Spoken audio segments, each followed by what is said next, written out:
How is it that Nvidia is worth 38 times as much as Intel? You're telling me that for one Nvidia, you can buy 38 Intels? Statistics like these make me question what is going on in the computer chip market. Why are some corporations doing so well while others are borderline failing?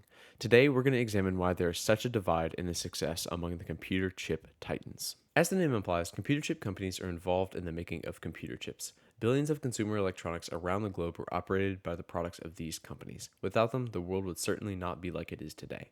So, how does a computer chip even make it into your iPhone or gourmet toaster? Well, it's actually quite simple. I'll divide it into two steps: design and manufacturing. The process happens in that order. First, a company will create a design for a computer chip, then a manufacturer will, manufacture the computer chip according to the design. For example, Apple designs their own computer chips to put in their products. So they create a design and send it off to be made by another company. Said company will fabricate it and send it back to Apple within 3 to 9 months. This is advantageous to Apple because they're able to make a specialized computer chip for their product that will perform better than a generic computer chip. Think about it. If you develop a t-shirt for a specific person, then it's going to fit better than if you had picked a standard medium size, which is why a lot of other corporations like to design their own custom chips. To name a few, Intel, Microsoft, Google, Micron, Amazon, Nvidia, and Samsung. To keep up with this demand, there are a variety of computer chip manufacturers too, such as TSMC, Samsung, Intel, GlobalFoundries, and Micron.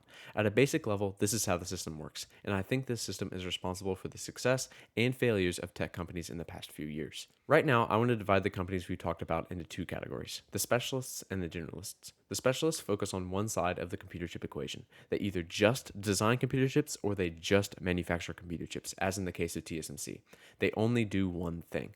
The generalists are a smaller list, but just as important. These companies manufacture and design advanced computer chips. They work on both sides of the equation. What I think is causing a divide between the success of tech companies right now is which list you are on. We can easily see this through publicly available data. I'm going to throw up some graphs on the screen that track the stock price of the specialist companies. Now, I know stock price isn't everything, but it at very least shows what investors think. When we look at Apple, Nvidia, TSMC, Google, Microsoft, there's absolute domination in the past 5 years. 2x, 5x, 10x gains are crazy within the time frame we're talking about. Nvidia, instead of falling off a cliff, climbed up a cliff 2,300%. Remember, these are the specialists. Now, when we look at the generalists, I hope it's obvious the much less domination we are seeing. Especially within the last year, it hasn't been looking good for these companies. Micron has seen some stagnation while Intel and Samsung have gone negative in valuation. To push this point further, I had to control F Samsung on the largest companies list because they were down to 42, while the specialists were all within the top 10. And Intel, well, rest in peace. It isn't just stock price either. If you look up their financials, the generalists have somehow progressively made less money than in the past.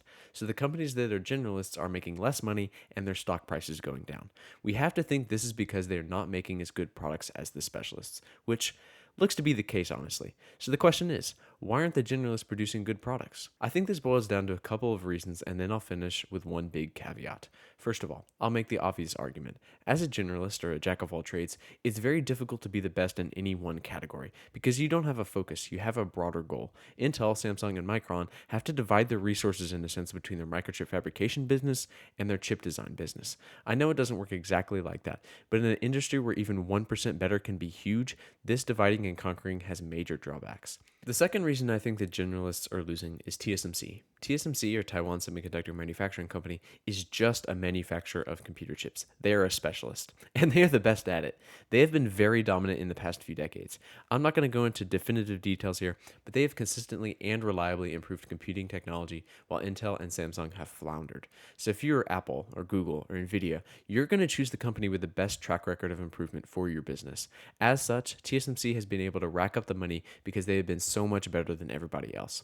It may not be that the generalists are that bad, but TSMC is so good. You could be the best quarterback in your high school, but if you show up to an NFL practice, you suck. Now, to end this video with a caveat, because the sample size of the generalists is low, only 3 companies, it's possible that it just happens that Intel, Samsung, and Micron are having problems at the same time because of unrelated factors, and that it has nothing to do with the generalist versus the specialist.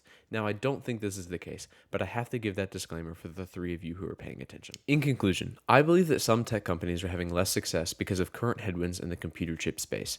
Being just a designer or manufacturer is advantageous to attempting to do both. Specialization is winning, and that is why we are seeing the trends that we are. I hope you guys learned something about the world around you. See you guys in the next one.